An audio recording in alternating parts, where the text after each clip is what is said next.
Vous savez, dans chaque application qu'on utilise tous les jours, il y a tout un monde de code qu'on ne voit jamais. Et une très grande partie de ce code, eh bien, elle n'est même pas écrite par les développeurs de l'appli. Non, elle vient de bibliothèques open source. C'est super efficace pour aller vite, c'est vrai, mais ça amène aussi un risque énorme et silencieux. Aujourd'hui, on va plonger dans la façon dont la sécurité moderne relève ce défi et comment elle transforme ce qui pourrait être une faiblesse en une véritable force. Alors voilà, on est au cœur du problème. Développer une appli aujourd'hui, c'est un peu comme jouer au Lego. On prend des briques open source déjà toutes prêtes pour construire plus rapidement. Le truc, c'est que chaque brique peut elle-même en embarquer d'autres, et encore d'autres. Et ça crée une chaîne d'approvisionnement logiciel super complexe, et surtout une surface d'attaque cachée absolument gigantesque. Regardez bien ce chiffre parce qu'il est assez dingue. 78%. Ça veut dire que près de 8 vulnérabilités sur 10 ne se trouvent pas dans le code que les développeurs choisissent directement. Non, elles sont cachées dans les dépendances indirectes. Ce sont les dépendances de vos dépendances, des couches de code si profondes que, bien souvent, les équipes ne savent même pas qu'elles existent. C'est un peu comme découvrir que les fondations de votre maison ont été construites avec des matériaux que personne, jamais, n'a inspectés. Et là, on a un effet domino qui peut être dévastateur. Une seule petite faille dans une bibliothèque super populaire, un truc que tout le monde utilise, eh bien, elle ne va pas toucher un seul projet. Non, elle peut en impacter des millions d'un seul coup. L'impact est exponentiel. Et comme si ça ne suffisait pas, les outils de sécurité traditionnels, on va dire à l'ancienne, arrivent beaucoup trop tard dans la partie. Ils fonctionnent comme des barrages sur l'autoroute, pas comme des copilotes. Résultat, ils ralentissent tout le monde et créent des frictions entre les équipes de dev et de sécu, alors que justement, elles devraient bosser main dans la main.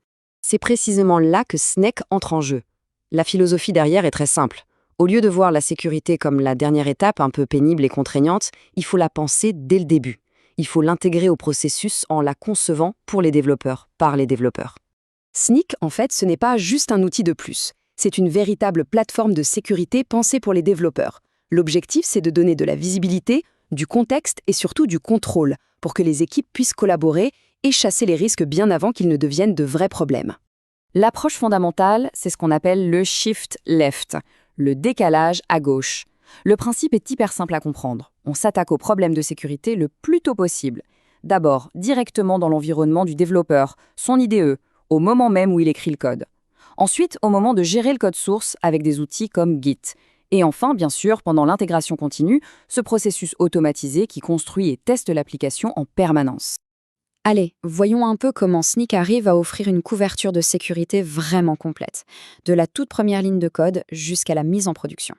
Tout part de la visibilité. Snyk propose un tableau de bord centralisé qui donne une vue d'ensemble super claire et surtout priorisée de toutes les vulnérabilités.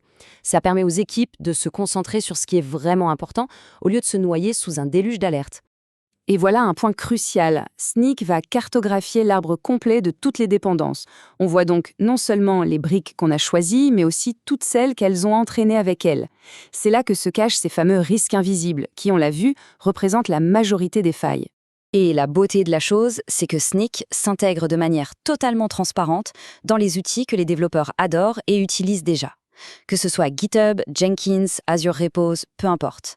La sécurité devient une partie naturelle du travail et non plus une interruption constante. Et pour se lancer, c'est d'une simplicité déconcertante. Si on utilise l'interface en ligne de commande de Snyk, il suffit de 3 petites commandes.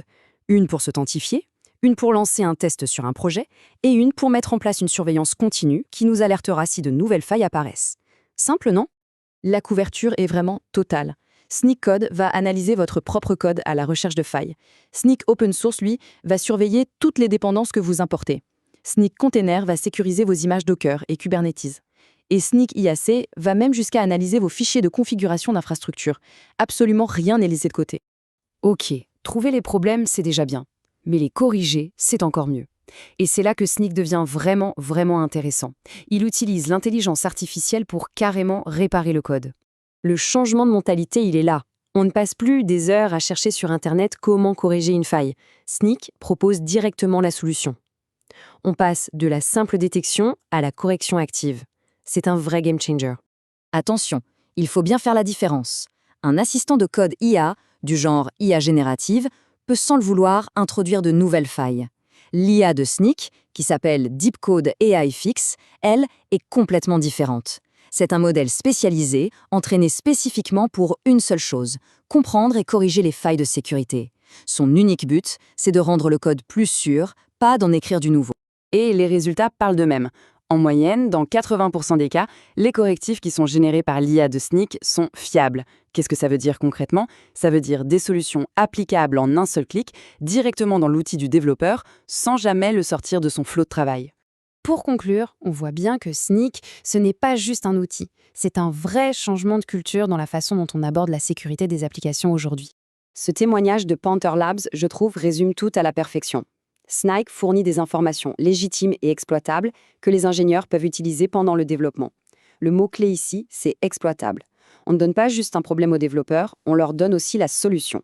En intégrant la sécurité de façon si fluide et en apportant des corrections intelligentes, Snyk renverse complètement la table.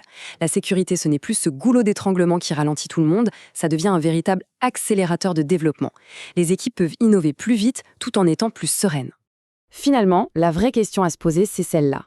Et si la sécurité arrêtait d'être vue comme un frein, pour devenir un véritable moteur d'innovation? C'est ça toute la promesse d'une approche de la sécurité qui a été pensée dès le départ pour et avec les développeurs.